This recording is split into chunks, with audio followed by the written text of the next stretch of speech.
It starts with The light. yeah, it starts with a light, which is to me, I mean, so many wonderful things about that piece of music. I mean, the restraint, no beats, no nothing. It's just like let the story be told. And that's that's about like really finding your inner light. I feel like that's the first key to any success is like making sure that you're right internally. Well, the opening line is, "I spent my whole life." I spent my whole life trying to improvise. I'm not saying that shit for you to sympathize. I spent my whole life trying to find a light that's at the end of the tunnel. I should have realized it was inside.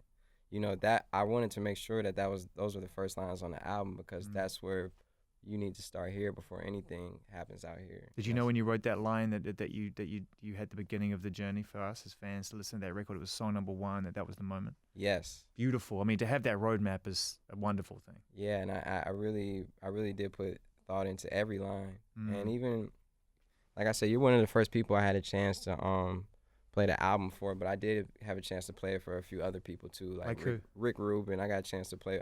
Andre 3000 came to my house, and we sat and went through it. And when he was listening to every song, he was just like, "Man, it feels like you didn't waste one line on this album." One word, exactly. It's crazy. Yeah. It's so essential every single moment. Yeah, so it's just to hear somebody, who I respect on that level. Obviously, Dre 3000. That was an incredible moment for me, and I feel like getting someone's advice like that's more valuable than any feature. The other song, No More Interviews, I didn't actually hear that in the context of the record, so I'm not entirely sure if it even made it onto the record. It hasn't made it onto the record. Well, my thing is with the songs that I put out, whether they're on the album or not, I feel like it's all in the same air. And I'm gonna just keep it honest with you. These contracts and this publishing and stuff, like it really restricts me sometimes from putting as many songs as I would want to on my album. Interesting. Why? What do you mean? Yeah. Like, I mean, just to keep it 100, like, get into the game and, it's certain restrictions that I do have as an artist putting my music out commercially. Right. That it's like, honestly, if I wanted to put 20 songs on my album, I would have to pay for the excess songs. Any extra songs I have on my album, even on this one, I am paying for out of my own pocket. I know that doesn't make any sense. All kinds of fucked up. All types of fucked up business, and I'll be on the phone arguing with these people saying which isn't your job, by the way. I mean, I know you're across it, but no, that's tough as well. I would be on the phone arguing with these people. Let me get my fucking music out on my album the way it's supposed to be heard. Can't have more than 11 songs. What the? Can't have more than I'm telling you, this is a real thing that really I feel like holds me back. So that's why I put music out that should be on my albums that may not be on the albums. That's why No More Interviews may not be on the album. Why? Not because it isn't good as other songs to me or anything like that. It's strictly because, honestly, to keep it 100, like there are restrictions that people do not know about that artists have to go through, and that it sucks. So why don't you do the honors and tell us who's on No Favors? Eminem. So Eminem was he was the only person I heard that could be on that song. To keep it honest. And he lit it up, you know what I mean? He went on there and it kind of reminded me of like, it just reminded me of why I am such an Eminem fan. And it reminded me of like why I fell in love with Eminem's work, you know what I mean? It's just like the way he's unique, he's special. The way new flows I've never heard him do before. And this guy is the home of 100 flows. And that's what I'm thinking. When I first heard him, I feel like he was bringing new flows to the game. So when he did this verse, it just brought that feeling right back to me. Like, wow, this is like a brand new energy. You sent him the track with your verse on it. Yeah. So he took inspiration from your verse and he did that verse. I don't know if he took inspiration. He did. And that to me, verse. like I'm going to say it because you can't, so I will. Yeah. If he wasn't inspired, he wouldn't have done it.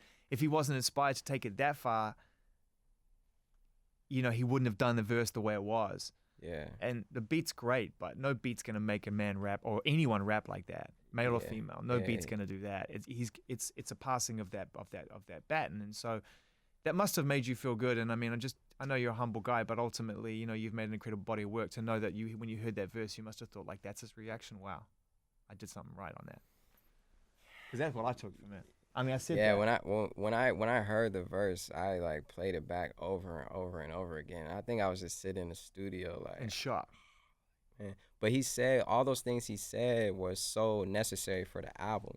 Because all the things he was talking about. So that's what I was more so happy about. I'm glad that he addressed things that conceptually that necessarily weren't addressed, and then when he sent that back, super thoughtful, you know what I mean? And just you're gonna have to go back and listen to that verse like a few more times. Like you heard it once. I mean, I picked out like maybe half a dozen, maybe a dozen lines out of it that off the top of my head I can remember. But when I was talking to him, and, you know, I've been in the studio with him a couple times.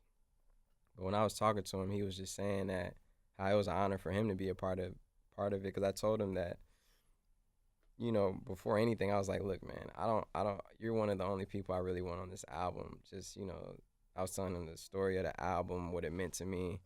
And I, you know, honestly, he told me like, yo, I want to be a part of it. I don't know if I'm going to have time. You know, that was what I got back when I was talking to him. And I was like, damn, man, like, I don't know if it's going to come through. But then randomly out of nowhere, you know, I got the Eminem verse, and then me and him talked. So he didn't prepare you for it, just he did it. No, so you could just imagine waking up and being like... Checking your email? Checking it, getting, you know, seeing a call from Paul Rosenberg. Yeah.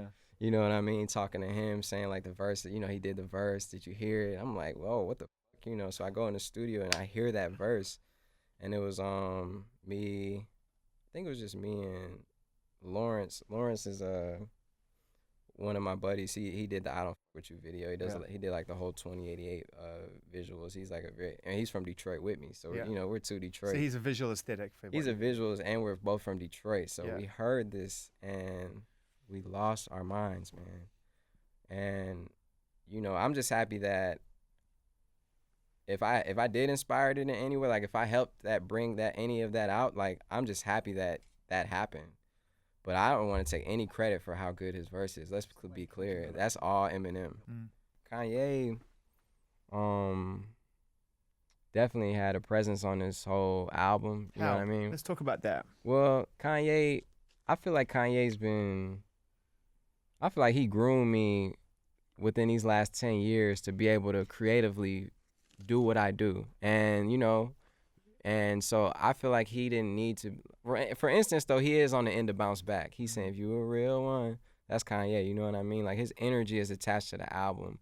But at the same time, I think he trusts me creatively that, you know, I don't want to guide you in any wrong ways. You got it on your own. You know what I mean? But for Omi specifically, Kanye made the suggestion of taking one of my lyrics from the verse and making it the hook. So that's the hook that's on there now.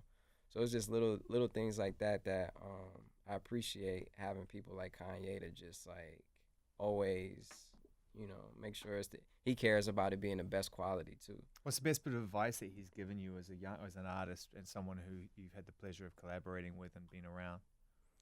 I don't know if I could put the advice into words, but like I don't know if I can put the advice into one sentence, because it's like when you know somebody that long, somebody like Kanye, I guess what I've taken from him is to just, you know, I've taken so much, man. I've taken like the hunger. That guy's, the hunger he has is incredible. You know, he's given me a sense of work ethic that can't be beat. He's given me a sense of perfection, you know, of just like making sure it's the best. Like, it's not the best until it's out, you know, the best it can be. And so many things I've learned from him, still learning from him. But that's my brother right there. You know, that's the one who saw the potential in me and stuck with me.